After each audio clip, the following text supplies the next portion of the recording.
Captain's Log, episode 91. This week's episode of the Beer Vengers podcast is sponsored by the Beer and Cheese Collective, located at 35-11 Ditmars Boulevard in Astoria, Queens. Enjoy their eclectic array of craft beer, artisanal cheeses, and specialty grocery items at the Beer and Cheese Collective. Home bar to yours truly, Captain Porter Brown Stout. On this 7-pour episode, we welcome your friendly neighborhood Tripel Man back to talk about his new endeavors in the world of role-playing games and help us to dive into the burgeoning genres of non-alcoholic beers as the rest of us continue with varying degrees of higher ABVs. We also explore the tip of the spear of the holiday season as we share our Thanksgiving beer pairings. We didn't actually pair it with foods, just the holiday. That counts, right? Remember to like, star, and subscribe whenever that feels appropriate. And send us your emails at thebeervengers@gmail.com if you have any questions, suggestions, or if you just like hearing us talk about you on the show. And now, without further ado, please enjoy episode 91, Juicy and Emotional.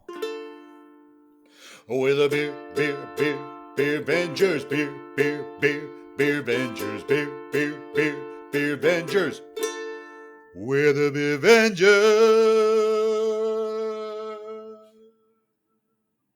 It's like the end of that Beatles song, the note that goes on forever. Welcome to the Beercast, everyone. Coming to you from an undisclosed location in Astoria, Queens, I am Captain Porter Brown Stout. And coming to you from an undisclosed location in Fresno, California, this is the Pale Male, Hophead Huck. And coming to you from an undisclosed location in the county of Kings, royalty. It is I, the Beer Wonder. And coming to you live in an undisclosed location in the city of brotherly love is your friendly neighborhood Tripel Man. And we are The Beer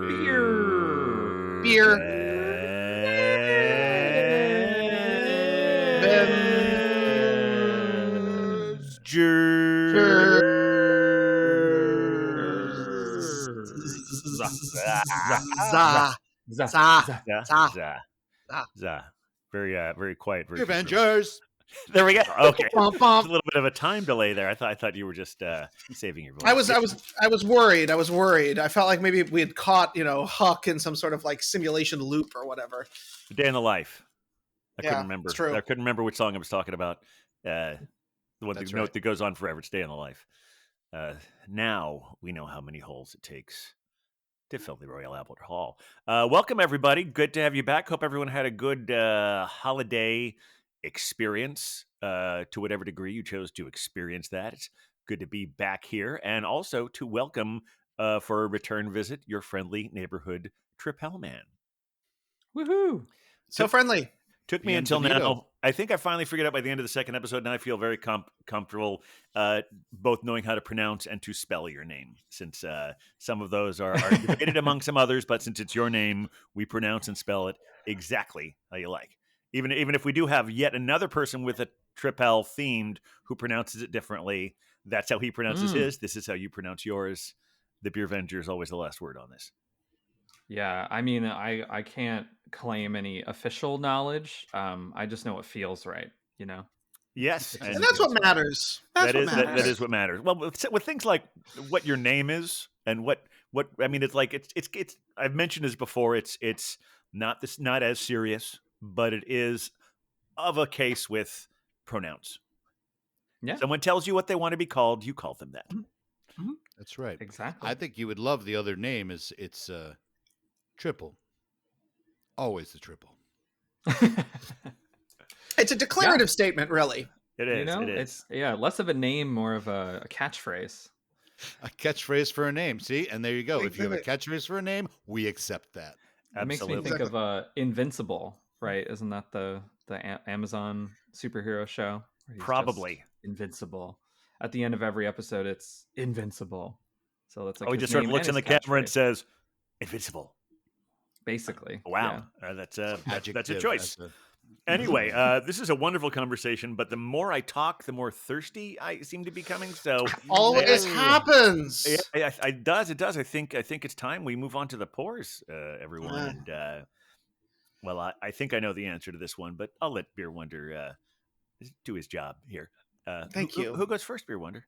Who goes for, there's really, I mean, there's 4 great options. I'm going to throw that out there, but really only one of them reigns supreme, and that would be your friendly neighborhood Repel Man. There we go. Yeah. What do you have for us, YFTP? Oh my. YFTM. Wow. Yeah. I'm not gonna be able to say that about myself. I don't know my own acronyms.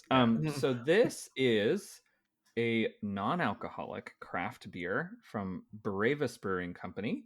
It's a peanut butter dark. Figured I would go dark. Dark, eh? In this era. Yeah. Because it's time. It And really peanut is. butter feels appropriate for this time of year. Sure. Yeah. Start a little deep and dark and tasty. All right. Ooh. Let's just open that up. Look at this beauty. Yeah, what was happening with Yeah, this? What is the situation? Okay, so let's hear a good open. Oh my! Very oh healthy my. crack. That was Very healthy crack. emotional. It was emotional. It also got my computer screen Well, emotional as well. So juicy and emotional. Honestly, everybody's happy. Give me the tissue. So let's see what this tastes like. That might be the name of the episode, Juicy and Emotional. All right, let's take a look at this beauty. Yeah, let's see what it looks like. All right, so here we go. Gonna pour.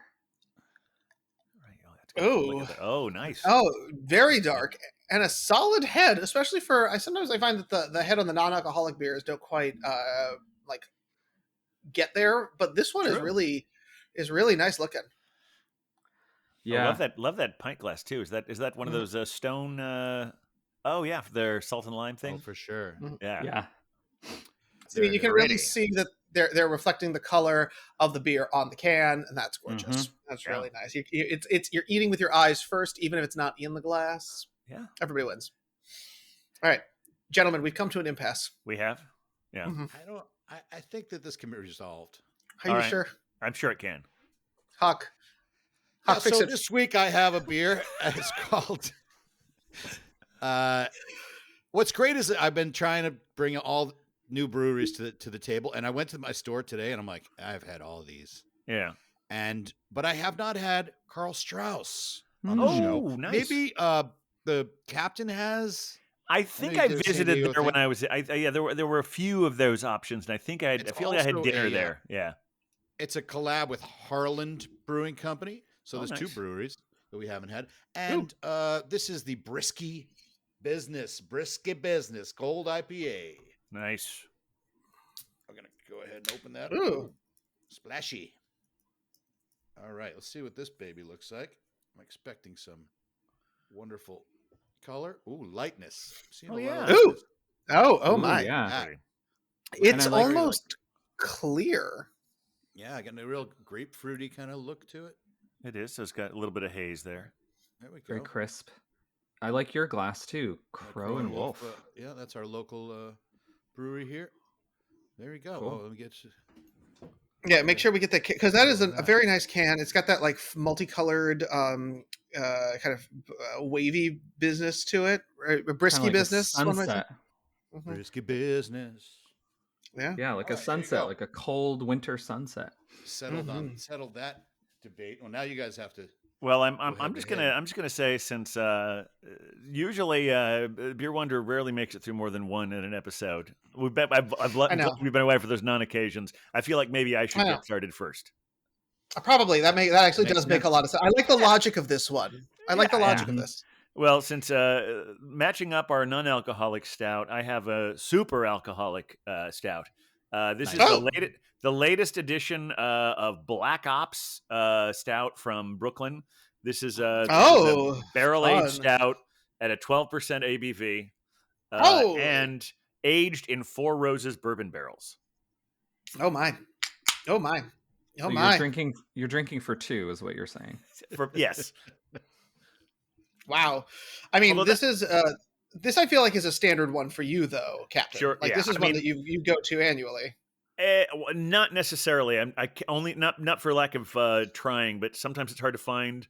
I got right on top of this one this year. I'll talk about that more. But first, let's take this. Look at this beautiful. That's the That's first time I beautiful beer. So wow, pretty. it's like Vanta Black. It's like light as yeah. I think there might be a little bit of green in there that might be disappearing here, but you get the idea. Yeah, Either way, it's a black hole of a beer in the best possible way. Yes. right. All right, folks. What do you got, Beer Wonder? Here's the thing. Everyone's going to be shocked because this evening I will be drinking a sponsored pour. A sponsored pour. That's a sponsored pour from our sponsor, the Beer and Cheese Collective at 35-11 Ditmars Boulevard in Astoria, Queens, 11105.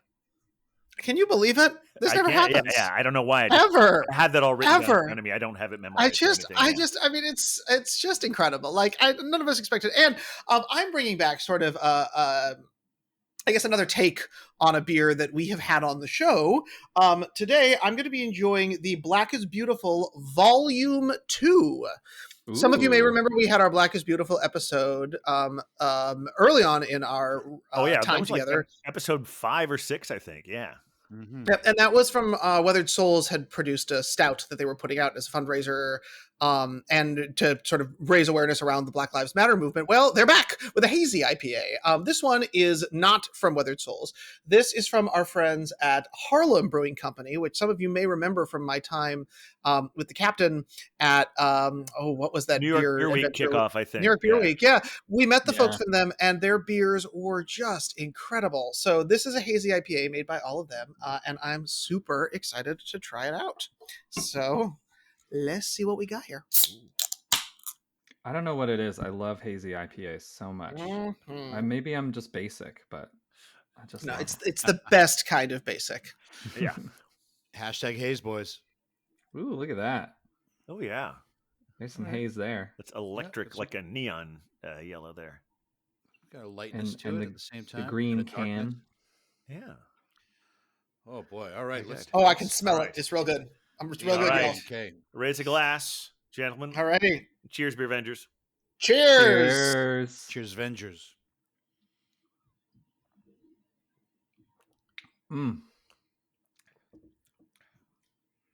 Oh my. Okay. Oh. Ooh. Mm-hmm. Ooh. That's nice. Mm-hmm. A good amount of resin in this one. Really nice. Really, really nice. Not super fruit forward. I am getting a little bit on the nose, but very kind of resiny as it goes down. Yeah. Good hit of bitter at the end. Gosh, it's a good beer. Very easy drinking, really light bodied.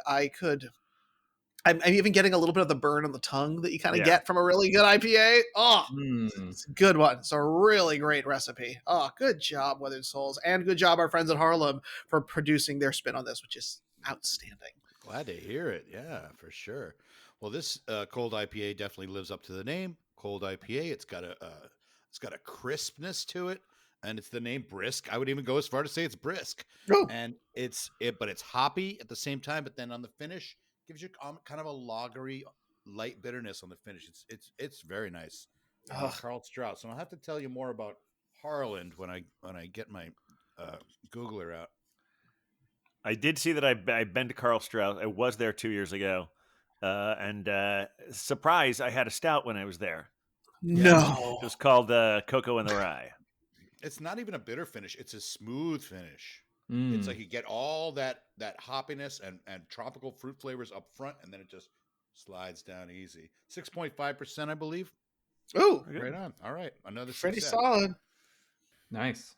Right, how's that peanut butter stout? I'm really curious about that one, TM, because I'm trying out all sorts of versions of your nickname. It's just too many syllables to say the whole thing at once. But same thing with Trip. Can we call him Trip? Yeah, but no. The reason I'm asking. Reason I'm asking, well, because we always do, but also because I've tried a few NA beers and I haven't found any stouts that I've fallen in love with yet. I feel it's a lot harder to make a good NA stout. Yeah, I'm pretty surprised about with this. I mean, I'm not surprised that it's 110 calories. There's definitely sweetness to this. So they say on the can, nutty, roasty, and chocolate, and that's nailing it for sure. I think they were very direct. You know, I started drinking NA beers mostly for like health reasons, and at first I was like, I guess I'll try it. And I was surprised that some of the flavor that I've been having with some of these. It's been really lovely to like feel like I'm drinking a real beer. Yeah. And this one in particular, like it has that kind of thickness that I think I'm looking for from a stout. It doesn't feel thin. I'm always worried that NA beers are just kind of watery and like not. Yeah. They don't give that like texture, I guess. It's they wouldn't have, it's creamy. They wouldn't have the pressure if they just make NA Schwartz beers. There you go. But I have had one other stout, NA stout that I've liked, which is actually Guinness. Guinness is 0% stout is really tasty. It tastes literally just like a Guinness. I was pretty impressed with how similar it tasted if you're going that route with your day. Oh, very cool. Yeah. But this is delicious. I mean, this is like dessert in a can. Yeah. Oh, it looks just like, I mean, even just the thickness of the beer and the bubbles really do truly make it look like any sort of rich stout that you might see with the alcohol in it, which is incredible. Yeah, I wouldn't have thought it was non-alcoholic if I had just been handed this glass, for sure. Well, this is an interesting one. Speaking of alcoholic, though. Yeah, this one. The interesting thing about the Black Ops is it's definitely true that there have been many years I haven't been able to find it because they've been pretty rare. And this particular time this year, a friend of mine, a friend of ours, I think we called her the doctor or the nurse or something like that, was on vacation in Kentucky and had been to the Four Roses distillery and posted all these pictures. And 2 days later, I read that Brooklyn Black Ops, the new edition that's coming out, made in Four Roses barrels. So then, great about the Brooklyn website is they will tell you where to find it in your neighborhood. And sure enough, there was a place right around the corner from me called Triborough Beverage. And rather than being in like the big bomber, the champagne bottles, this time 4-pack for $16.99. So pretty good deal. And this is, it definitely has, it's definitely a sippable beer. It is a far from crushable, but it's got that quaffable. Yes, it's sippable. It should be sipped. It should be savored. And interestingly, I hadn't really thought about this, but I was sharing one of these with a Belgian babe over the weekend, and she noticed that it's kind of boozy, not surprisingly, but also there's almost like a little tinge of red wine to the way the flavors mix together. Which I don't really taste a lot with barrel aged stouts, and it's nice. That's interesting. Right, yeah. This is Rose's influence. This is a good night, folks. I would say so. Now, if we can go back to the peanut butter dark, what are we considering this dark? Is it a stout? Or is it a dark lager? Well, he said it's a good stout on the can, right? The stout. It doesn't say stout on the can. It says non-alcoholic craft brew peanut butter dark. Oh, okay. I consider it a stout because it looks and tastes like a stout, but I don't know what their intention is, or like what's the metaphysics of stoutness? Like, what are the qualities that? Well, generally speaking, I find that what Huck was calling the dark lager or the black lager or the Schwartz beer, which are all pretty much the same thing, they seem to have a lot of the same flavor profile. Big differences, of course, they're a lager rather than an ale, but also they have it's just generally lighter bodied. It'll have more of a watery mouthfeel, rather than creamier. Yeah, and this definitely tastes creamier, which is why I would consider it more of a stout. Yeah. For sure. I know for some of the non-alcoholic breweries out there, they are very, very careful about the way that they term some of their things. So, for example, you'll never see them use the word beer. They will come up with something else. So brew is a common one. And so I'm wondering if they're also maybe being a little bit precise around the word stout. I mean, you'll see plenty that say IPA, but that, is such a, they might just be being careful. Because I'm trying to think, I know Athletic has a dark... But I don't think they isn't it called Lights Out Stout? Or maybe I'm thinking. Oh, it is called Lights Out Stout. No, you're right. It is called Lights Out Stout. I don't know. That's a good question. I've often noticed that they've been a lot of them are pretty careful about the way they term their beverages because they want to be really clear that you're not drinking a beer with alcohol in it. So they'll call it a lot of other things to get around that, which I think is smart and good, And most places I go, it's at a separate part of the menu or it's a separate part of the store. Like it's really isolated. But if you aren't paying attention, it's just a can. It looks like it could be, makes sense. Yeah, maybe the real estate is more spread out where you are. Like in New York, everything is crammed together so much. Oh, yeah, 100%. Like I could very easily accidentally pick up an NA because the cans look so. I mean, if I weren't, I think I'm pretty savvy at looking at that, but I can see how anyone could take this home like, oh, well, I don't feel buzzed at all. Right. Well, and it's so funny because like its whole goal is to make you right. Its whole goal is to make you believe it's really beer, like alcoholic beer, right? So it's like it's winning on that level, and then it's losing on like, oh, it's going to make people upset. So like, I really wanted to get shit faced tonight. What is wrong with you? What is wrong with you, brew? Not beer, but brew. You drink the whole sixer, and you're like, God damn it! No, that is definitely. My tolerance has gone way up. My goodness. Yeah. Right. I'm just knocking them back. But yeah, like in terms of for me, like I think so. I've stopped drinking before, and I even did a whole year where I didn't drink. And like I was busy. I was in grad school, so I wasn't really like going out a lot. But there was always that conversation you'd have to have with someone if you were out, or like, oh, I'm just gonna have seltzer. I'm not drinking right now. Da, da, da. And now I can just like, oh, I'll get this. And I know, and the server knows that it's not alcoholic, but I don't need to like make a big deal out of it or like, if I want to, so I like that it looks and feels so similar. And now it tastes so similar. Cause when I've had non-alcoholic beers before, O'Doul's or whatever, it doesn't taste like beer at all to me. So I'm impressed with some of the things they've been doing with it. Just helps like socially. I went 13 years without drinking. And then I went to middle school. No, I really did actually in the 90s. I didn't drink. That what happens in Massachusetts? Oh wait. In fact, when I first met the captain, I didn't drink then. That's right. When we first met. Yes, always 2 ginger ales. That quickly changed. 2 ginger ales every time we went out to drink. 2 ginger ales. Yes. One to suck down quickly and then one to enjoy. Yeah. Yeah. You got a strategy. I like it. Yeah. And this Karl Strauss is really good. I was reading about Karl Strauss. They're one of the original, the San Diego breweries, right? They didn't. They got a lot of locations too. I remember when I was there, I would see them on every corner. It seemed not every corner. A lot of locations, but which made me think that they had to have been bought out by now. Yeah, that's just but they haven't. They're still an independent brewery, and they. Another thing I noticed with this can, you might be able to see it goes all the way. It's not a label. Oh, and you would think that it's not. It's a collab beer. Yeah, but they made the can specifically for it. So I don't know. Maybe they're going to make it a flagship one. But it's good. And Harlan Brewing just started in 2019. So they're the new. So you have the old school, new school come together for this collab. And Harlan was made by the people who brought you the brewery called St. Archer. In 2013, if you remember St. Archer, they brewed St. Archer. They sold it to Molson Coors and said, "Let me start the new brewery." But also interesting, also is that their company is a group with Juneshine Hard Kombucha. If you know that, kombucha that's pretty popular in New York. So also another San Diego vibe from Juneshine, which I didn't realize. So good stuff. Good stuff. Sorry, Beer Wonder, you were saying.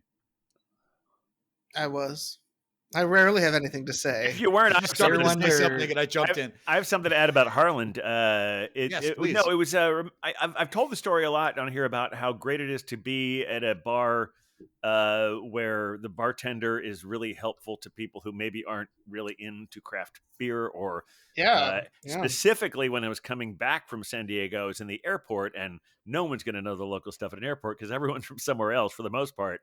And I watched this bartender very closely. Just everyone's okay. What kind of beer do you like? Oh, you like you like Budweiser. You like Stella. I think you might like this one over here. And that was where I had a Harlan beer. I had a hazy IPA, Harlan at the San Diego airport on November 9th, 2021. Love it. This is why we love Untapped. It tells us all of the stories of our beer adventures. It is it's very helpful in time traveling. Yeah. Speaking of sort of, I guess, time traveling a little bit, but also, when you drink beers, you come together with friends. And that is one of the things that I know brings us together. And TM Trip, whatever we're going with for you today. I know you've got something. You've got something. I know that because I have kind of been watching the progress of this a little bit that you've been working on that brings people together with friends and might be a fun thing to maybe have a drink while you're doing. You've got a game that you have just finished putting out in the world. Yeah, which is so exciting. Getting ready to have it, be at this gaming convention in Philly called PAX Unplugged. So is it like a board game or? So it isn't a board game; it's a role-playing game. Okay, but the convention is board game and role-playing game. Basically, anything that's not technology, like a video game. Right. But basically, there is no a book tells you how it works, but you don't have any actual like props to work through. It's all the only thing you have is dice. You have a few different shapes of dice. And it's, anybody who is not very familiar with role-playing games probably knows Dungeons and Dragons, right? Like that's kind of the most popular one. If you've seen Stranger Things, if you've seen the movie Dungeons and Dragons, and Community has a refund if episode. You did, but it is basically adult make-believe, right? Like it's the book tells you some specific rules so that you don't have to think of everything off the top of your head. And it gives you a chance to make up a story together with your friends, which obviously the more you drink, the more amazing the story gets for all of you. So that's fun. So this game, I'm liking that I'm doing this on a superhero themed podcast because this game is called Hero Catastrophe. And the whole point is that I find the most exciting parts about playing D&D, which is a very complicated game. It's really difficult to get started. There's this whole character sheet and all these stats and numbers and math and things. I'm really into it. I love it, but I know that it's very difficult to get my friends to play. Mm-hmm. And I really wanted to make a game that could be like a little intro, like package hit with like the most intense flavors of D&D to hopefully convert some more people to my passion project. So Hero Catastrophe is like some of the most dramatic parts in D&D is when your character might die, right? It's like a big dramatic stakes. It's the height of the movie. It's the climax. Aragorn, oh no, what's going to happen? And so I wanted to make a game where it is kind of about that moment. So traditionally, when you play a role-playing game, you don't roll dice to see whether you live or die until you've like been smacked around a bunch, you've been beaten, you've been fireballs, hit you, and you're like you have 0 hit points and you're like ready to die, just like a video game, right? You've been smacked around and you're like ready to die. And then in D&D, you roll what's called a death saving throw to see whether you live or die. I decided to do that at the beginning. So when you start playing my game, you make your character. It's pretty simple. It's a simplified process from D&D, but you're your, heroic sword wielder, you're a knight, you're a mage, you're all those kind of classical fantasy types. And then you roll your dice in secret and it tells you whether you live or die. So you know what's going to happen to you. You don't know what's going to happen to your friends. And then you start playing the game. The game tells you you've been chucked into this magical wilderness that you can't escape from. So you're just stuck in a really terrible situation, aka climate change, right? And then as you play, every time you try to do something, you roll a dice to see whether you succeed or fail. And if you fail, really bad stuff happens. And the more that you fail, the harder it is to succeed. And the more bad stuff happens, the more it just grows exponentially, right? So you're a hero put in this intense crisis, and you have to figure out what to do. And you know your fate, right? So when's the moment when you reveal, okay, I've saved my friend, now I can reveal, unfortunately, I'm gonna, die this tragic, amazing death. Or somehow, even though I've been eaten by a crocodile, I'm gonna live. So how do I deal with that? Like, how do I get out of the crocodile? And what I found is, it's every time I've done it, it's been very plucky and fun and silly at the beginning because, of course, it's kind of an uncomfortable topic, death, and for most people, right? But when you get into it, you get invested in the characters and the story. You're having a lot of fun, and when these moments come, it gives you a chance to kind of reflect a little bit, like rehearse or practice some of those feelings, like how it would feel to be kind of, I'm screwed, like this is it, what do I do? Yeah. and I've just found it to be actually quite deep and fun at the same time. That's the kind of night I like to have. So it takes a couple hours, and you get a sort of full hit of a great fun story that is memorable. And the idea is, of course, you can play it as much as you want, but this is a experimental indie role-playing game that gives people a chance to try out exploring some of these ideas. Right on. Yeah. I used to play Dungeons and Dragons when I Yeah. was 13, 14, and it was the same issue. Like, I couldn't get anybody to play. No, not for, because most people do it This for sounds like it's a lot years. easier to get together on this one. Yeah. Yeah, You have to spend the first hour of Dungeons and Dragons just establishing your characters, right? And then you can start playing. So it's one of those things. Yeah, but everybody loves a 20-sided die. Do we have a 20-sided die in your game? So in this game, no. The other thing I'll say, so the game is 12. Tell me there's a 12. There is a 12. Okay. I promise you, there is a 12. There's a D4, a D6, a D8, and a D12. Nice. Oh, I'm totally lying to you. No, it's a D10. It's a D10. There's no D12. D10. Hophead Huck, I apologize. I'll send you a beer as an apology. No worries. I still have all my old D&D dice. Yeah, I'm like, I've become a collector. I'm obsessed. I have so many. They're such nice, shiny little things. I gave away all my books though. Right. To a friend. Maybe, so that was good. I wish I was your friend back then. The idea is that the game, you only need one dice the whole game. So you're not like, what do I roll? Is it this or this? No, like your weapon only your one dice. Only one what? Only one dice or die, I guess you'd say. I mean, someone who's so particular about pronouncing your name, I think, should use the proper name for a single cube. There. Okay, I'm getting raked over the coals here. I'm just gonna. No. It's been great. No. No. Stay. We like you. We like you. No, I'm just a pedantic. I'm just a pedantic fuck on occasion, so it happens. Well, and it's funny because it's obvious. I should know it's such a play on words. It's a die. Sure, right? And you're gonna roll it. This was your denial of dice or denial of die. Yeah. Famous but book. I haven't read it, but I've heard a lot about it. Denial of Death. So that's what the denial of die. Wow. There you go. On that one. So with dice, you can get very overwhelmed with just the number of different kinds. And then usually in D&D, you have to add things to it. Because if you're a very strong person, you add a bunch of extra numbers to whatever your dice roll is because you're strong.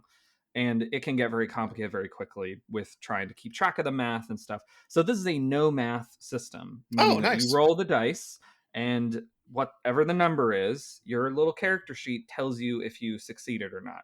Huh. And there are a lot of times when it's kind of a complicated situation. So you don't have anybody telling you what it means. You as a group decide what it means together. So it doesn't have to be where there's a dungeon master and a group of players. Everybody can be a player if they want.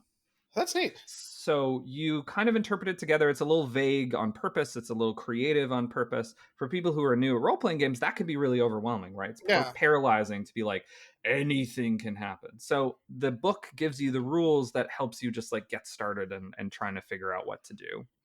So I'll be at PAX this weekend. So by the time this comes out, it'll have just finished. Yeah. But it's kind of like the main role-playing game East Coast convention, and I was very lucky to be invited to sell my game in a couple of different booths and to be able to run it a few times for people, so people can sign up to give it a shot. And it's been a lot of fun to make, and I'm psyched to share it with people. That sounds great. I wish you the best success with that. Yeah. Now I want to play it. I know we only a certain amount of. It's just a couple of hours. We can't fit it into this podcast, but I'd love to play at some point in the future. Special session. Let's do it. I was going to say the good news is, though, Trip is just a brief train ride away.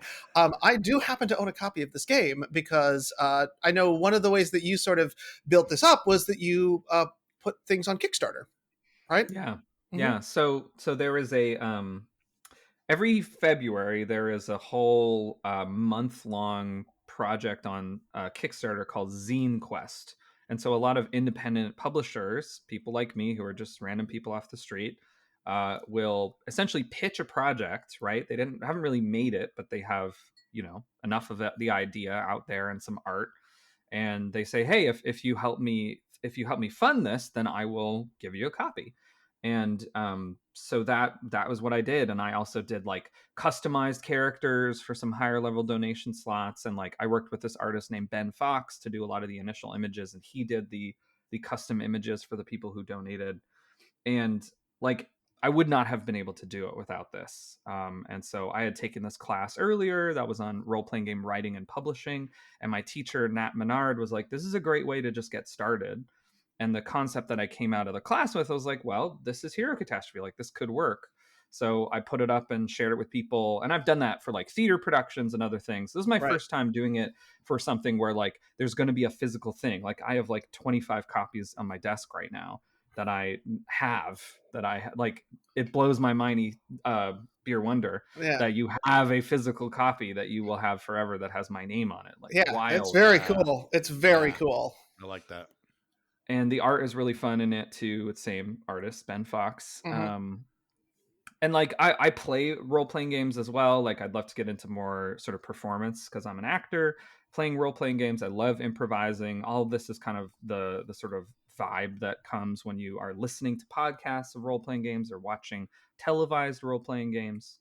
So I hope it will kind of open the door to more of that kind of stuff because I'm obsessed with it. I love it. Almost as much as I love beer. I would like to hear more about role-playing themed podcasts, but first I think Huck may be ready for another pour.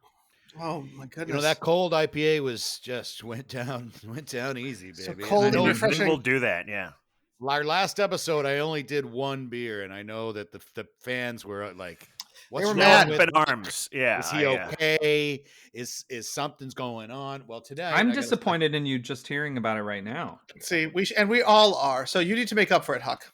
You bet. Well, I got this nice. I started seeing more Humble Sea at my market, and we've got this Humble Sea Helles. Helles. That's pretty. It's just called Helles. I thought it had a more of a clever name, but no, it's just a Helles, Humble Sea Helles. Their Humble Sea is one of these haze houses that's really known for the IPAs, hazy IPAs, but they make a nice lager too.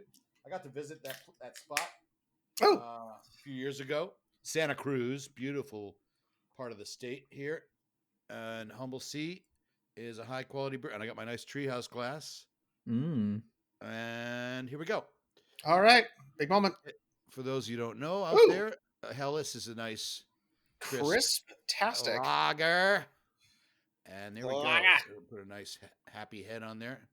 Not going over. There we go. Don't do it. Don't you dare. It actually looks pretty good. Very, I mean, it could be a Miller Lite as far as anyone's concerned, but it is not.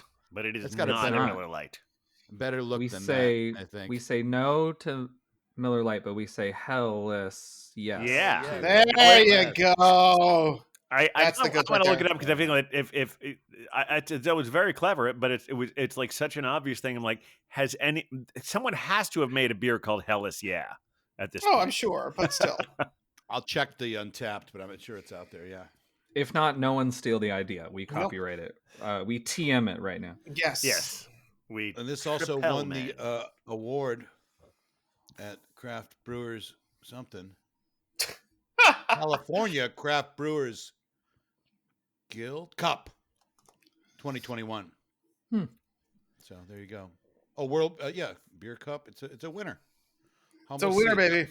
It's double decocted. And you see the guy's got the he's got the little is that like the okay. It also looks like one of those things you see at like a car dealership with the wavy arms.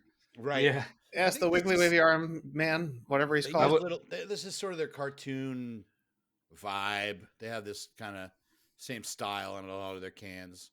It almost looks like a cactus. Monsters. Yeah, he's got a little cactus vibe. Or is it Gumby? Or is it a pickle? Yeah, I'll have to do some more research. These are deep questions. Especially coming from someone who's drinking NA beer. So I clearly it's not limiting your creativity in any way. No, I mean, goodness. The 0.5% hits different when you don't drink that much. It does.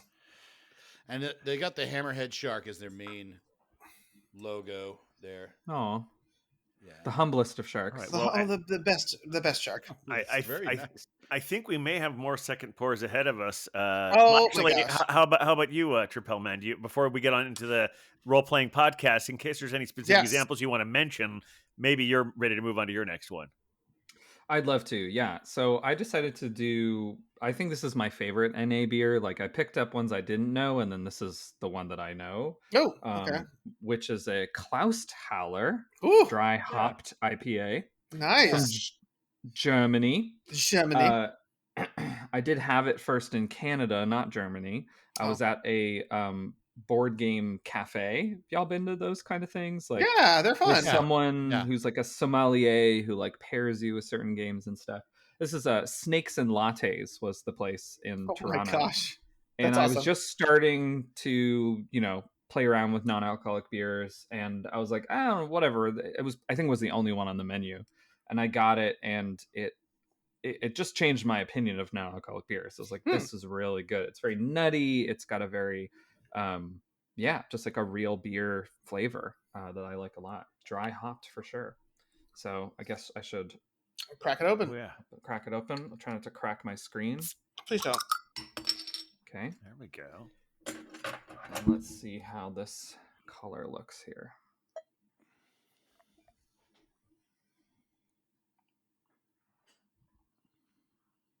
Oh yeah. Oh my goodness. That looks like an IPA. Like that is fully quote mistakable. That's not the word I'm looking for, but for an IPA. Oh yeah, Klausthaler. That's been seeing that around a lot. They do quality. That's the classic, one of the classic non-alcoholic beers. It's a good one too. Yeah. I'm sure again quite basic. It's in my taste, but for like me, like you said, it's been around for a while, but it's always been better than O'Doul's.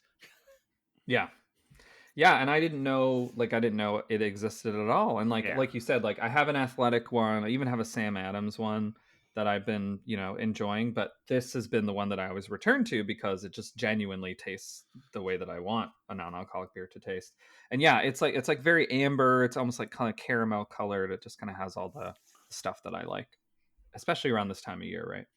Yeah, indeed. All right. Well, I'm actually up to a second pour as well, and mine just proud of you. Mine just happens to be a sponsored pour, and not only a sponsored pour, but it's a completionist sponsored pour because as those of us, I'm sure most of you are out there, including our new listeners from New Zealand and Russia. That's real. I don't know if we got bots going on. Maybe they'll bump up our numbers. Who knows?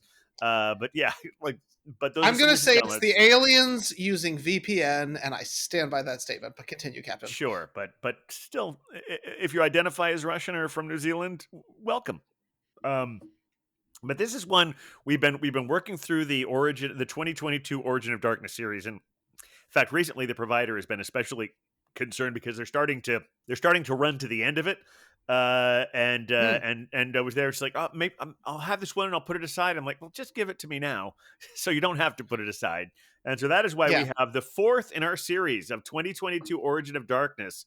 This is a combination between Collective Arts and wait a minute, where is it? I'm looking at the style here, but I'm having a hard time finding it. Oh, Cloudwater Brew Company. Oh, okay. Anyone familiar with Cloudwater? All right. Out of Seattle, yeah. Oh, okay, cool. And this is a port barrel-aged imperial stout. This is weird. With Vidal ice wine. Oh.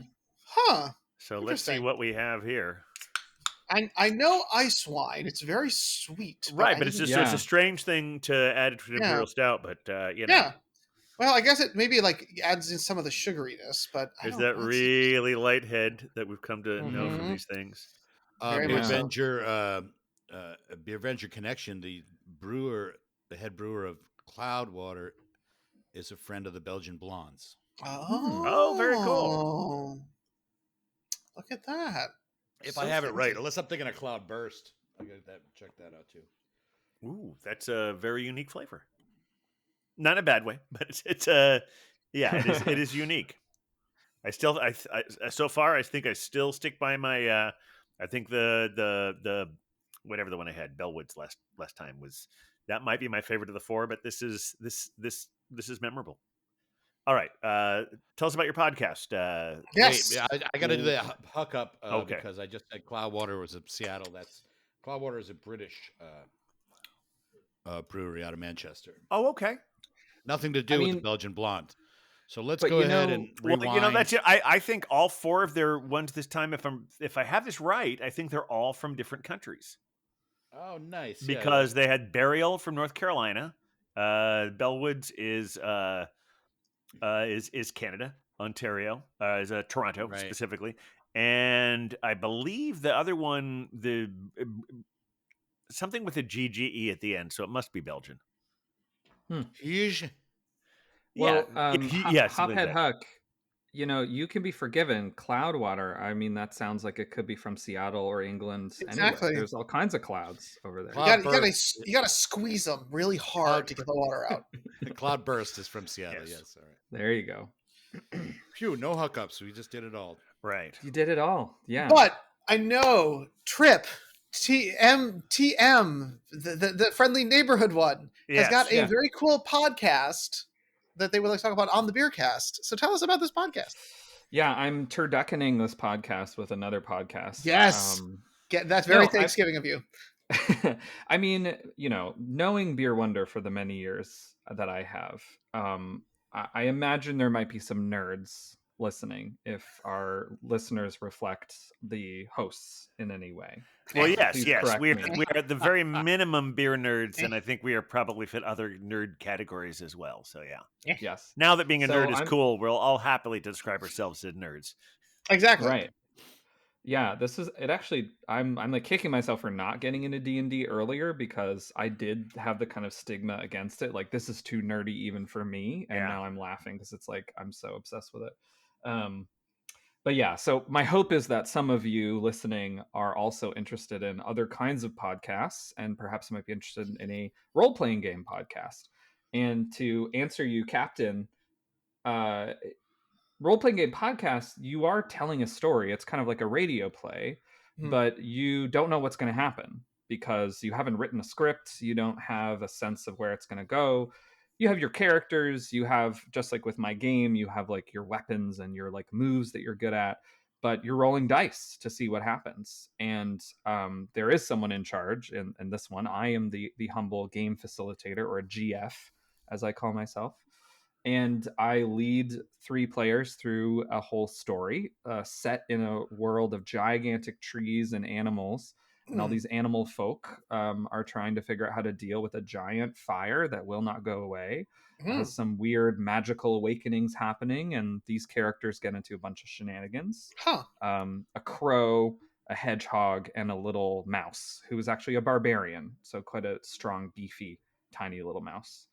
Hophead, do you remember what character you played when you played D&D? Do you know what kind of like class or type you were? Yeah, I had a couple of my main ones was Kilroy, and he was of course, because I was into that Styx album at the time. To tell you when I was playing, Kilroy. So Kilroy was a fighter. I love it. He was pretty. He was a strong guy. But I had another guy named Footer, and Footer was a halfling thief. Oh, I liked Footer. He was cool. I think I still have the characters somewhere, but yeah, Footer and Kilroy, those are my main guys. Yeah, it's so funny. Although I gotta say, I did DM most of the time. Yeah, I mean, when you get caught in that role, you're just that forever. That's like a classic. And it's fun to DM. I think it's fun. So I love it. So Trapelman, when you do this on your podcast, do you only have experienced D&D players? No. So if you wanted to do a crossover and have like someone who's always wanted to get in D&D and always has talked about it, and whenever he talks to his friends who do it, like, I'd like to do that but has never actually done it, a person like that could actually be on your podcast and play this game. Absolutely. Oh, okay. And I do want to clarify that this person might want to play a captain style character. We could do I feel more a full-on superhero. I'm pretty versatile. I can play lots of different characters. So yeah. I mean, this person we're talking about. Yeah, this hypothetical person has come up with a fantastic idea for something that I'm not launching yet, but I will be soon, which is a Patreon to support the podcast, because it is, of course, a lot of work. If anyone's edited a podcast before or just edited sound at all, it takes zillions of hours. No one here would know anything about that. We are 3 years into this, and I'm just too terrible of a businessman to actually have really taken any. But so, if you have any advice on how to make that work, if it works for you, I mean, I'm just modeling after what I like as a fan. So there are 2 podcasts that I listen to that I love that are D&D based podcasts, where the Patreon is where, you give $5 a month, but you get access to them talking about the story, processing the events, and then they do special one-off things. Like, for example, a crossover game with the Beer Vengers would be a fantastic additional thing. The story, the whole first season has already been recorded, but I am editing it like very slowly but surely, but like putting a lot of atmospheric sound, music, that's cool. making it kind of like an immersive experience. And I write some stuff as like the kind of narrator character that kind of catches people up with what's going on, because I don't like it in story podcasts where they don't take care of the audience, right? Where they don't be like, hey, here's what's going on, just in case you got lost, here's what's going to happen. Because I want you to focus on enjoying the players making these wild decisions and coming up with these cool ideas, and the characters growing and changing, right? The stuff that you want to listen to in a story. You get to imagine what it looks like. You're not watching a movie, but the voices and the soundscape is kind of giving you a vibe of like what it's like. So the podcast is called Humble Step. And the idea is that these are 3 very humble characters. The Mouse Barbarian, Hophead Huck, is kind of like your halfling, very, very small compared to everyone else. But the thief is actually the tall crow person who pretends she's a cleric, pretends she's like a very religious person, and she's actually a charlatan. And then our hedgehog is sort of like the... It's pretty obvious from the get-go. All right, so I figured it must be, worries. but I just we're such a spoiler-averse culture these days. I know. Everyone's gonna be so mad at me, but hopefully, then you'll get so mad you'll be invested and you want to. And listen. then she'll take other turns you never saw coming. Exactly. Now, say the name of that podcast one more time for the listeners at home. It is Humble Step. And it's not out yet, but I do have the first episode on my website as a preview. So you can sign up for my mailing list. So when it launches, hopefully by early 2024, you will get a whole bunch of info about it, and you will be able to follow along. My game, Hero Catastrophe, is out now. You can get that anytime you want. But if you want to know about the podcast more specifically, you just sign up for my mailing list. And that mailing list can be found where? www.echolocated.com. Okay, interesting. It's batty. It's quite batty, I'd say. Honestly, the fact that you use that for various of your contacts has helped me on occasion in the New York Times crossword puzzle. I don't know if I don't know if echolocated was in my vocabulary before I got to know you. YFN. Yes. Well, so I just as a kid, I was really obsessed with bats and even with dolphins, because I just thought it was like a cool superpower to see without, vision, to see with listening. And then when we were all getting on the internet, and this actually came out because I, signed up for Twitter, RIP, way back in the day. And, I had this sort of philosophical... Yeah, they don't... What was that didn't exist? Well, back when it was fun... I had this philosophical idea of like, well, I'm kind of like sending signals out, and whatever comes back to me like helps me figure out where I am, like what's going on in the world, how do I feel about things. So I just used the word echolocate, and it was already taken. So then I said, well, then it's echolocated, the past tense. And that works. Yeah. And that's become my moniker for everything. It's the title of my game company now too, Echolocated Games. All the same stuff, just me doing creative stuff because I love it. Cool. Well, as the Beer Wonder would say, branding. Hashtag. All right. So, well, yes. We just had our holidays. We did. Oh yeah. Did everybody have any good beer over the holidays, or any issues with the family, or y'all are going to be shocked. that for this year's Thanksgiving, so the group I make Thanksgiving with every year, this year our theme was gluten. Oh, hell yeah. So, of course, beer naturally had to be a part of it, because usually we make a gluten-free Thanksgiving because folks that are coming can't do the gluten folks thing. Or just one or two of them? Just one.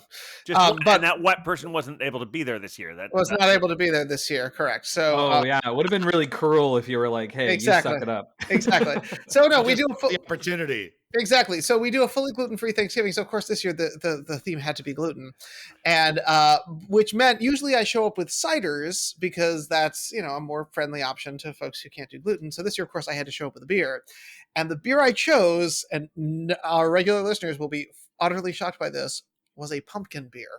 All right. It was Brooklyn Brewery's take on a pumpkin beer this year, and the former Post Road.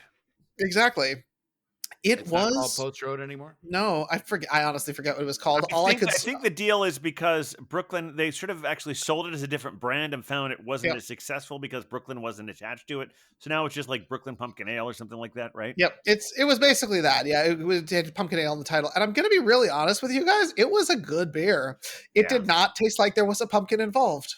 There was like a pumpkin nearby that like swung by halfway and was like, hi, y'all, I'm here. Like, smell me if you like me. And then just kind of continued on its way. And thus, I thought it was an excellent take on a fall style beer with a gentle wisp of the pumpkin in it. It's funny. Suggestion of pumpkin. I also took a Brooklyn beer to Thanksgiving, and I wasn't initially going to. I was going to take a pumpkin beer because the Belgian Babe. That's true. Yes. This is a whole thing that her brother just moved closer. So not only was I going up to Massachusetts to see her family for Thanksgiving, but he was because he lives so nearby, and so we were all there.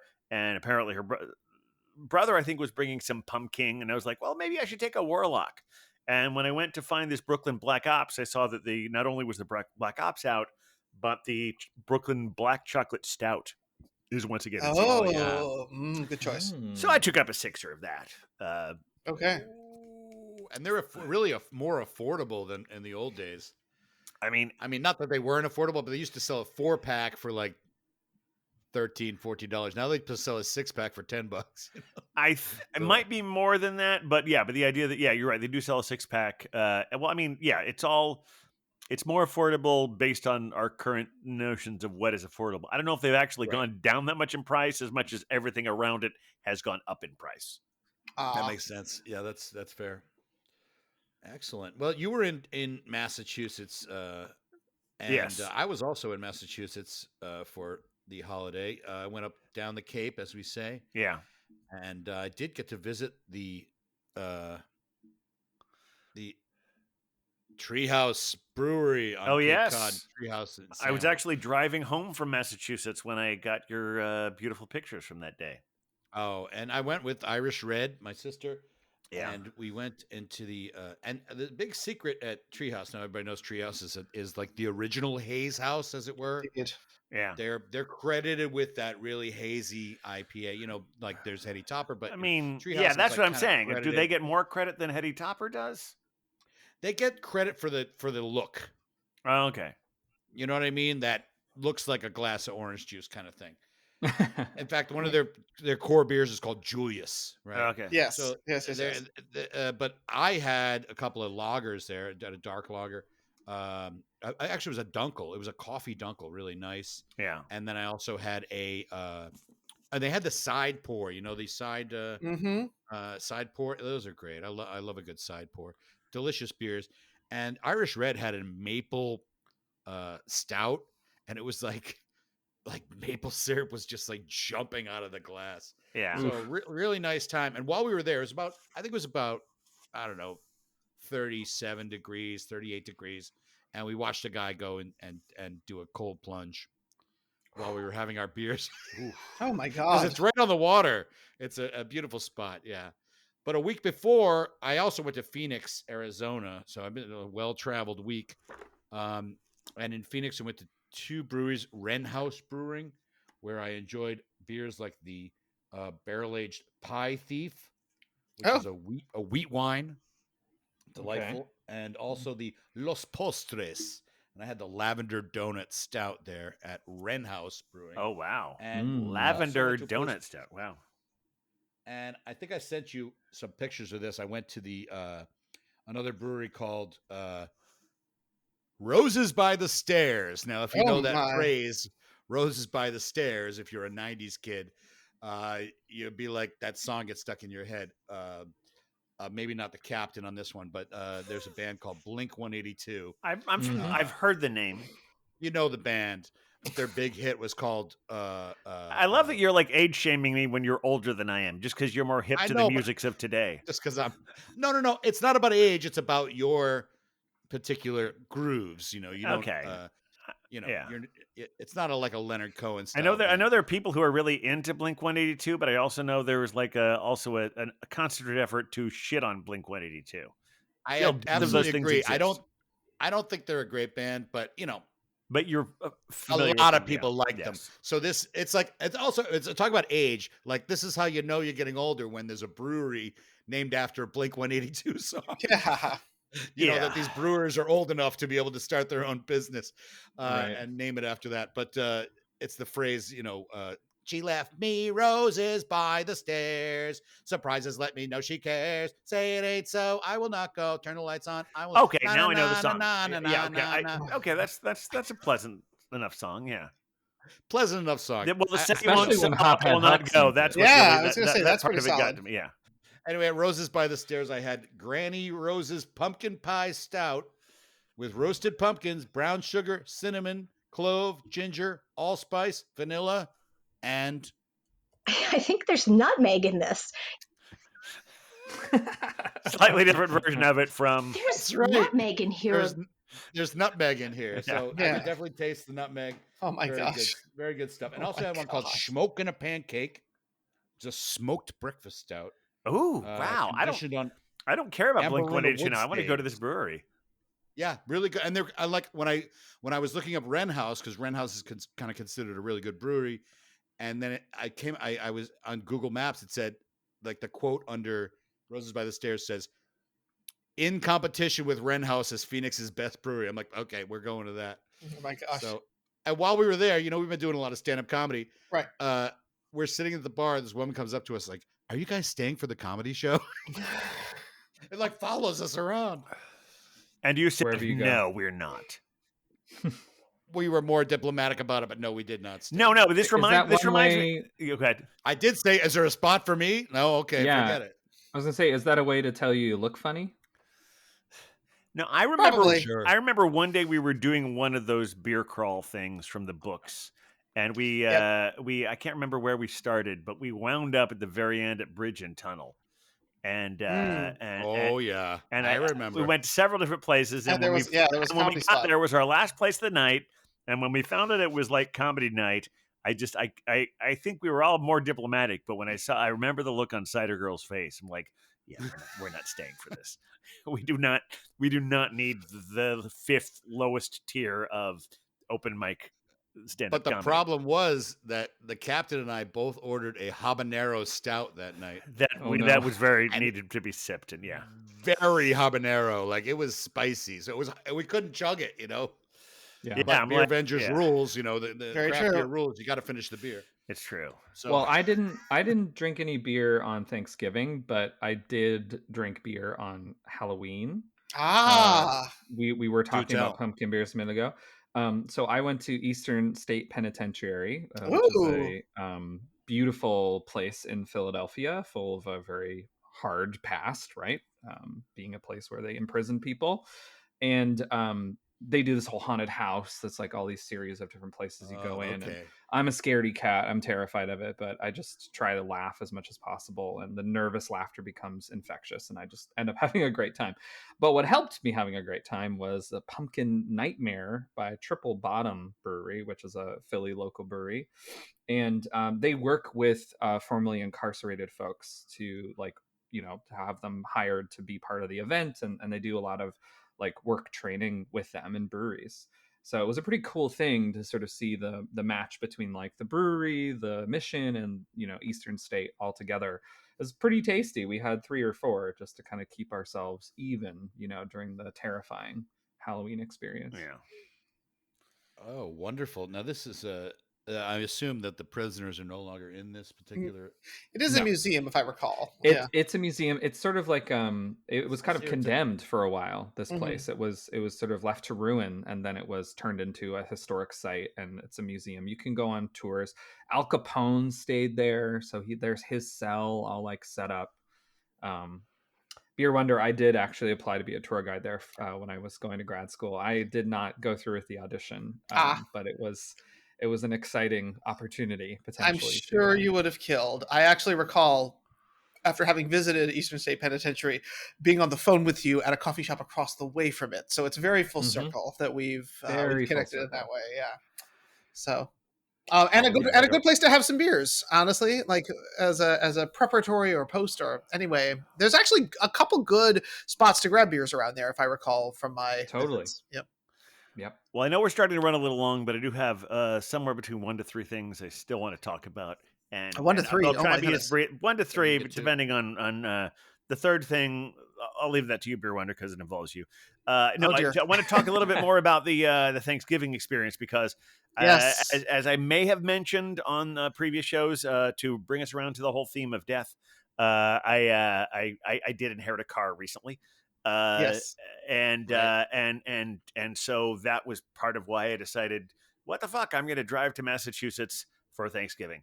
And at one point I looked at it, like, look, it's a 4-hour drive. Thanksgiving morning, 3 hours and 20 minutes was what Google Maps said. So I think, great.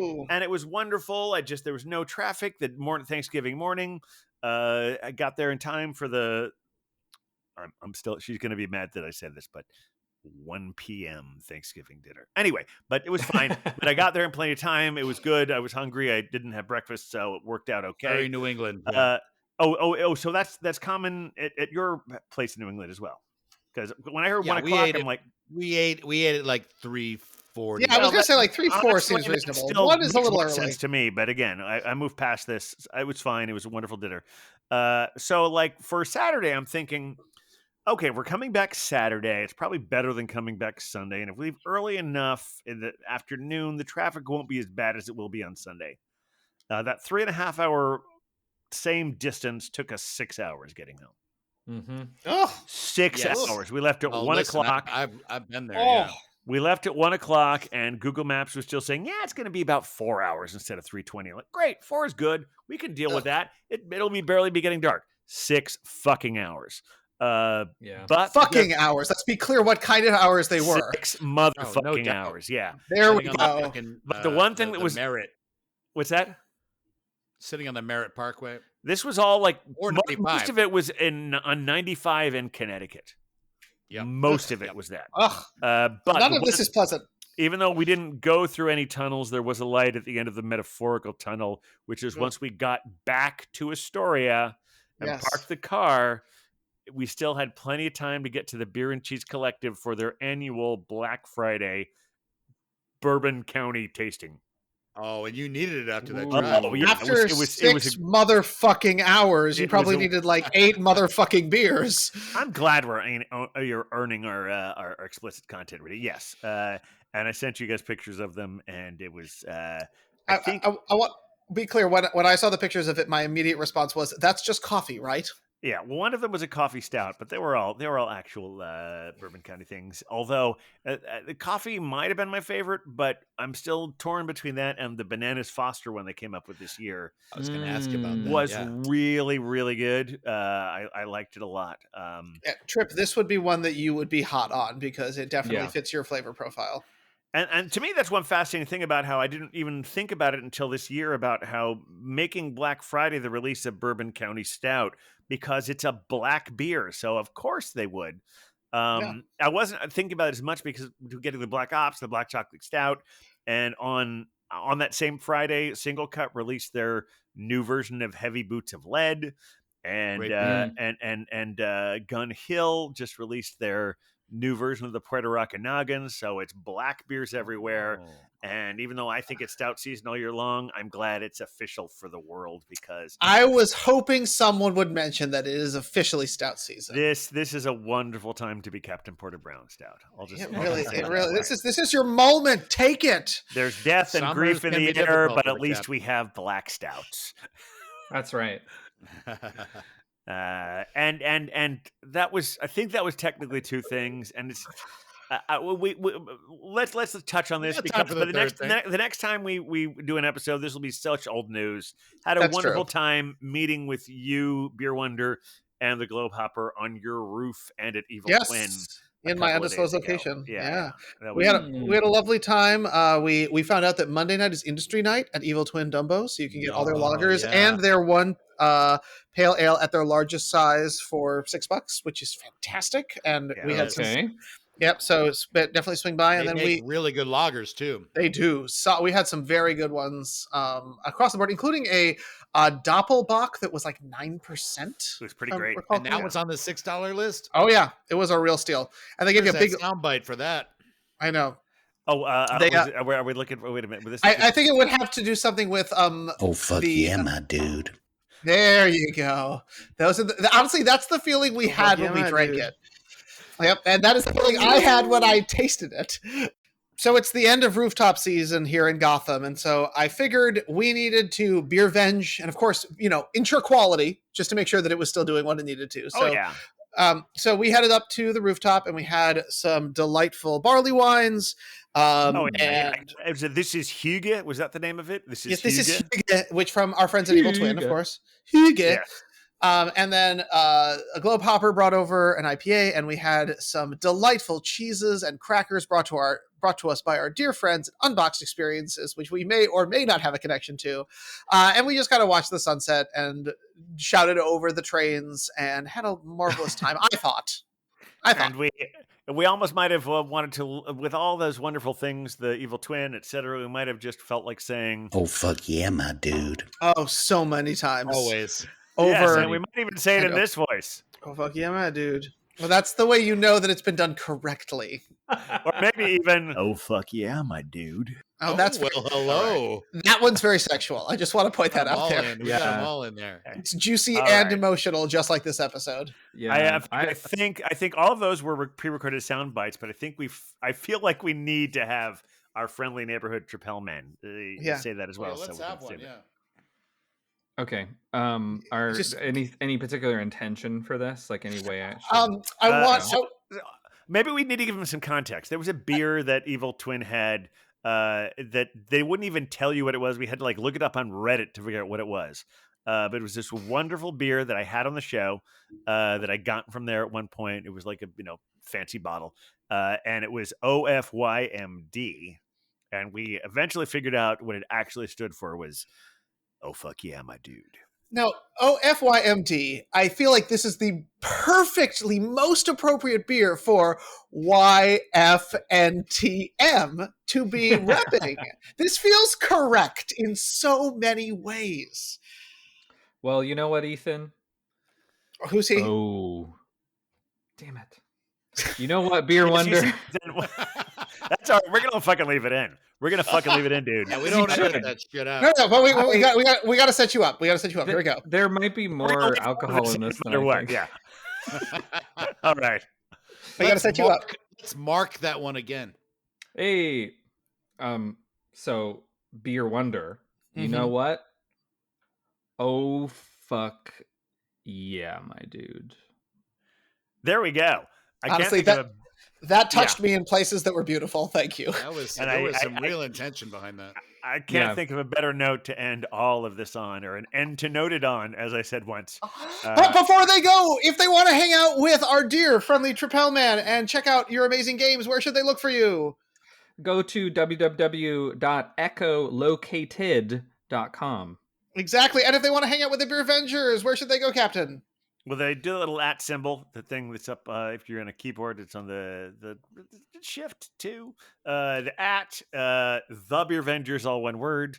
And you can find us on the good social networks and even the bad ones. We're on Facebook. all of them. You can decide which one you think is good and bad. We're not here to be arbiters of taste in that regard, but whether it's, the former Twitter, which we actually barely on, and Facebook, Instagram. Yeah, we grab more than anything else, I suppose. I think we do. Yeah. Although we're technically on TikTok, but, we are, there's a thing about it, even though TikTok is the whole short view for short attention spans, my attention span, it seems to be too short to really pay attention to it. But oh my gosh, there you go. Or you can just email us at thebeervengers@gmail.com.